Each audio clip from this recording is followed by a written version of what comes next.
Science perfection চ্যানেলে সকলকে স্বাগত। আজকে আমরা আলোচনা করব পারদ সংকর অ্যামালগাম। প্রথমে আসবো ধাতু সংকর অ্যালয়। দুই বা ততোধিক ধাতুর সমসত্ব বা অসমসত্ব মিশ্রণে উৎপন্ন কঠিন দ্রবণকে ধাতু সংকর বলে। পারদ সংকর অ্যামালগাম। ধাতু সংকরের একটি উপাদান ধাতু পারদ হলে তাকে পারদ সংকর বা অ্যামালগাম বলে। পারদ সংকরের ব্যবহার: দাঁতের চিকিৎসায় AgHg অ্যামালগাম ব্যবহার করা হয়। আয়না তৈরিতে SnHg অ্যামালগাম ব্যবহার করা হয়। তড়িৎদ্বার রূপে জিঙ্ক Hg অ্যামালগাম ব্যবহার করা হয়। আজ এই পর্যন্তই।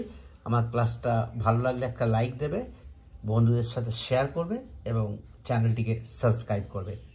নমস্কার।